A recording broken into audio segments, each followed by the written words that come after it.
என் பேர் திவ்யா. 37 வயசாச்சு. ஓகே. 2023ல இருந்து பார்த்துட்டு இருக்கேன். ஓகே. ஃபர்ஸ்ட் ரொம்ப எல்லாமே நெகட்டிவ்ல இருந்துச்சு.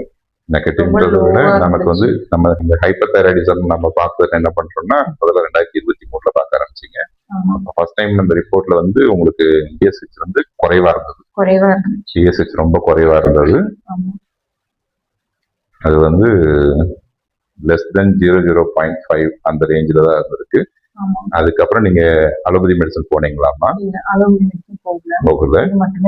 நேரடியாவே ஹோமியோ தான் எடுத்தீங்களா இல்ல மற்றவங்க சொல்லி எடுத்தீங்களா? மற்றவங்க சொல்லி இதே மாதிரி எனக்கு சரியாயிருச்சு, அங்க போய் பாருங்கன்னு சொல்லி. ஃபர்ஸ்ட் கொஞ்சம் தான் இருந்துச்சு, சரியாகுமா, ஏன்னா எப்போ லைஃப் லாங் டேப்லெட் எடுக்கணும். ஓகே. அதனால பயந்து தான் வந்தேன். பரவாயில்ல, நல்லாவே இருக்கு. ஓகே. இப்ப நீங்க கடைசியா ரிப்போர்ட் உங்ககிட்ட காட்டிட்டோம்னு நினைக்கிறேன்.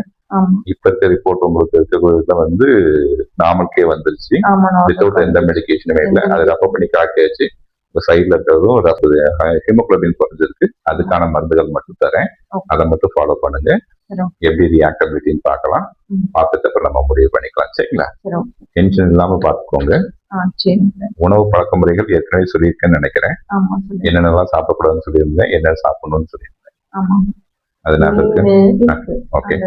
உப்பு ஏன்னா அயோடின் அதிகமா இருக்கிறதுனாலதான் ஹைப்பர்தைராய்டா மாறுச்சு. அதனால அயோடின் கரண்ட்டை குறைச்சிக்க சொல்லியிருப்பேன், அதை மட்டும் கவனிச்சா போதுமானது. அதுக்கு இவ்வளவுதான் விஷயம். பார்த்துட்டீங்க, இப்ப நார்மலா தான் இருக்கு.